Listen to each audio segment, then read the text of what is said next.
Hello everyone, welcome to Vaishnavi Balaji. ఈరోజు ఈ వీడియోలో మిగిలిపోయిన ఇడ్లీ పిండితో మనం పునుగులు ఎలా వేసుకోవాలో చూద్దాం. ఈ ఇడ్లీ పిండి పునుగులు వేసుకోవటానికి ఇడ్లీ పిండి, రైస్ పౌడర్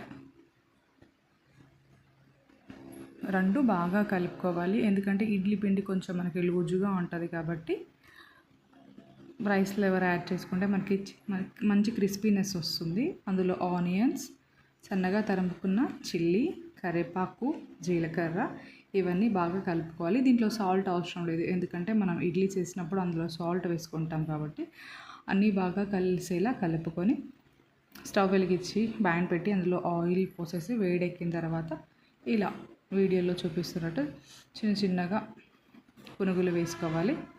రైస్ ఫ్లేవర్ ఉంటుంది కాబట్టి మనకి క్రిస్పీనెస్ని ఇస్తుంది.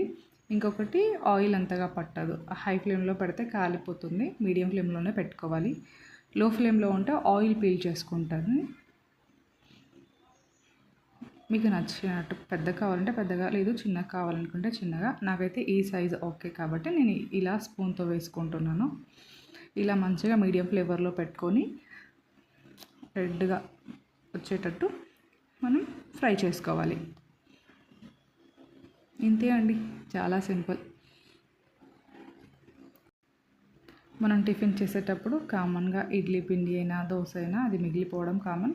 సో దీన్ని కొంచెం మనం వెరైటీగా ట్రై చేస్తే బాగుంటుంది. కాబట్టి ఇలా పునుగులు వేసుకుంటే చాలా క్రిస్పీగా టేస్టీగా ఉంటుంది. ఇలా గోల్డెన్ బ్రౌన్ వచ్చిన తర్వాత మనం తీసేసుకోవాలి. దీన్ని tomato chutney, coconut chutney or groundnut చట్నీతో సర్వ్ చేసుకుంటే ఇంకా చాలా టేస్టీగా ఉంటాయి. నా వీడియో నచ్చితే లైక్ చేయండి. ఈ వీడియోని ఇంతటితో ఎండ్ చేస్తున్నాను. Please like my video.